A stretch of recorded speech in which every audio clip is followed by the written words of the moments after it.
جی السلام علیکم ناظرین، آپ دیکھ رہے ہیں ورلڈ آف آرٹ۔ میں ہوں صوفی عمر جلال۔ آج ہم یورپین آرٹ کی ایک ایسی تاریخ، ایسی ازم کے بارے میں بات کریں گے کہ آپ ان کا نام تو جانتے ہیں، مگر آج ہم اس کی تاریخی منظر پر روشنی ڈالیں گے۔ اس کا نام ہے سوریلزم۔ فن مصوری کی یہ تحریک پہلی جنگ عظیم اور دوسری جنگ عظیم کے درمیانی دور میں یورپ میں شروع ہوئی، اور اس نے مصوری کے ساتھ ساتھ ادب کو بھی اپنی لپیٹ میں لے لیا۔ اس تحریک کے بارے میں کہا جاتا ہے کہ اس نے ڈاڈائزم سے انسپائر ہو کر جنم لیا۔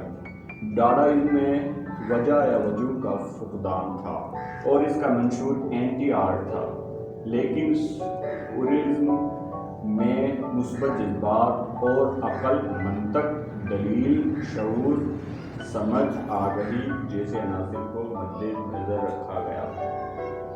اس تحریک کے ممبران کا دعویٰ تھا کہ یہ تحریک اس بربادی اور گڑبڑ کے خلاف تھی جو ریشنلزم کی پیداوار تھی۔ ریشنلزم کی وضاحت یوں یہ ہو سکتی ہے کہ ہر وہ علم جس کی بنیاد عقل پر ہے، یا یہ کہ مذہب کی بنیاد بھی عقل پر ہے۔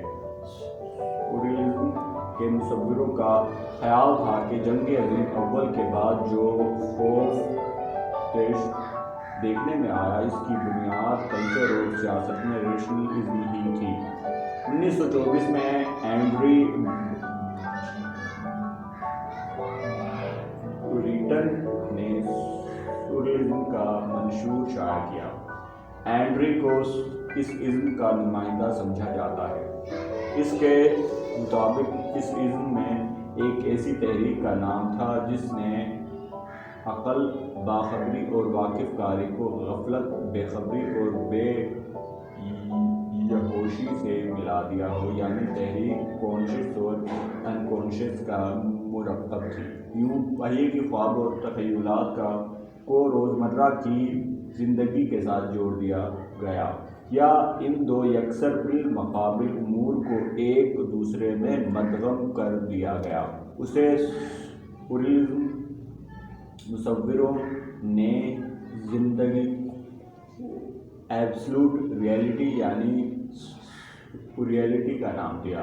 اینڈری نے سگمنڈ فرائڈ کے اقوال اور تعلیمات سے استفادہ کیا، اور اس نے دعویٰ کیا کہ خواب اور تخیل ہی سوچ کا سرچشمہ ہے۔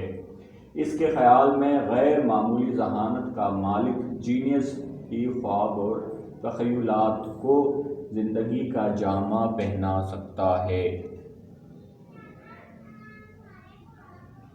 اور اس کے لیے اچھا ادیب یا اچھا مصور یہ ہونا ضروری ہے۔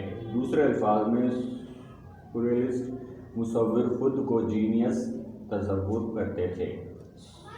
سوریلسٹ شاعری کے میدان میں پال ایڈورڈ اور پیرے راورڈی نے اپنے کلام میں ایسے الفاظ کا استعمال شروع کر دیا جنہوں نے عوام کو ایک دم اپنی جانب کھینچا اور پریشان بھی کیا، کیونکہ ان الفاظ میں منطق سے زیادہ نفسیات اور نفسی جذبات پر زور دیا گیا تھا۔ شاعری کے میدان میں اس تحریک کو زیادہ تقویت نہ ملی، البتہ مصوری کے میدان میں اس ازم کے مصوروں نے کافی قدم جمائے۔ تو اس ازم کے مصوروں نے نہ صرف ڈاڈائزم سے استفادہ کیا، بلکہ عجیب یعنی فینٹاسٹک اور بے جوڑ یعنی گروٹیسکیو تصویروں سے بھی اثر لیا۔ اس ضمن میں اس باش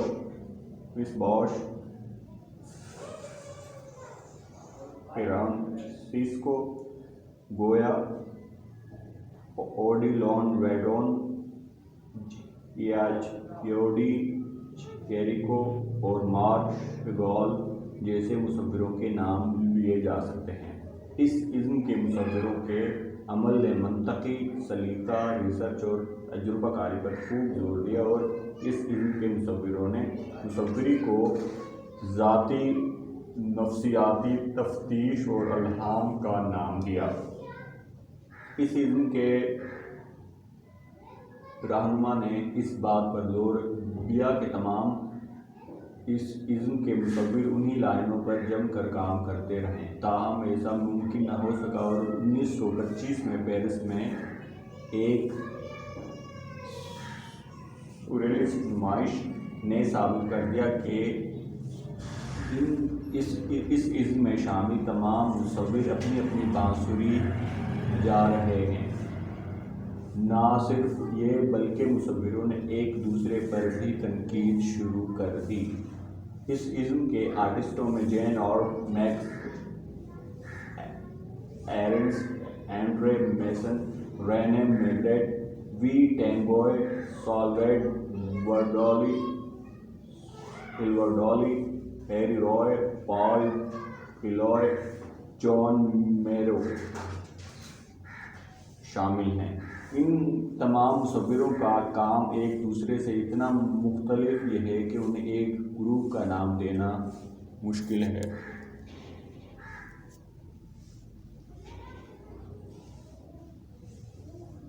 ان تمام مصوروں کا اپنا الگ اسٹائل دکھائی دیتا ہے اور اس علم کی جانب الگ الگ اپروچ نظر آتی ہے۔ کچھ نے تو زندگی سے دور فقط الہامی اور تخیلاتی سوچ کو تصویروں کا رنگ دینا شروع کر دیا، اور کچھ نے جیسا کہ میرو نے اپنے اترنگی اور گڑبڑ قسم کے خیالات کو تصویروں میں ڈھالنا شروع کیا۔ آرٹ کی تصویروں میں دیکھنے والے کو ایسے نقوش دیکھنے کو ملتے ہیں جنہیں ہم بویومورفک کہہ سکتے ہیں، یعنی ان سے سمجھنے کے اشارے تو ملتے ہیں لیکن ان کا سلسلہ لامتناہی ہوتا ہے اور دیکھنے والے کی سوچ کو ابھارتا چلا جاتا ہے اور تخلیقی تخیل دور دور تک پھیلتا چلا جاتا ہے۔ بڑی زیادہ تر جو ہے میسن، میرو اور ایرنسٹ نے بھی آرٹ کے نقش قدم پر چلتے ہوئے اسی طرز کی تصویریں بنائیں۔ ان کی اس طرز مصوری کو خلقی یا بنیادی اور علامت دار بھی کہا جاتا ہے اور اس کو قطعی یا مکمل سورریلزم کا نام بھی دیا جاتا ہے۔ اس طرز مصوری کو اس طرح بھی بیان کیا جاتا ہے کہ ان میں تصویروں کے اندر واقع تمام چیزوں کو نہایت وضاحت اور ڈیٹیل کے ساتھ بنایا جاتا ہے تاہم انہیں عقل تسلیم کرنے سے قاصر رہتی، اور جس وضاحت سے ہر چیز کو پیش کیا جاتا وہ ریئلٹی یہ ہوتے ہوئے بھی ریئلٹی سے دور یہ ہوتی، جیسا کہ میگریٹ کی ایک سادہ لیکن زوردار تصویر جس میں ایک میز پر ایک پلیٹ ہے اور اس میں ڈبل روٹی کا ایک سلائس ہے، لیکن عین اس کے وسط میں ایک انسانی آنکھ نظر آ رہی ہے۔ ڈالی، روئے اور ڈیلوئے نے اسی طرز کی بہت سی تصویریں بنائیں، بلکہ کچھ تو اس سے بھی زیادہ پیچیدہ جنہیں دیکھ کر خواب کا زیادہ گمان یہ ہوتا ہے۔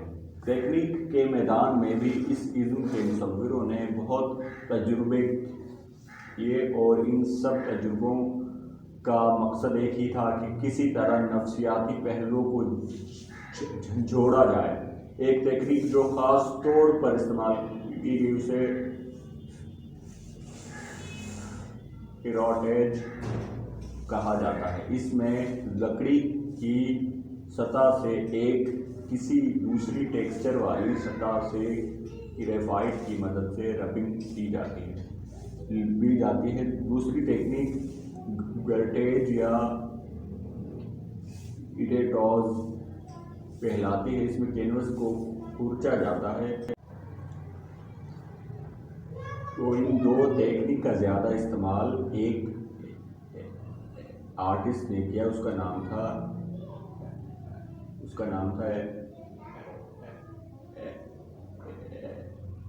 ارنسٹ اس کا خیال تھا کہ یہ عمل تصویر دیکھنے والوں کے لیے تصویروں کے تخیل یا سوچ کو مکمل کرنے میں مدد دیتا ہے۔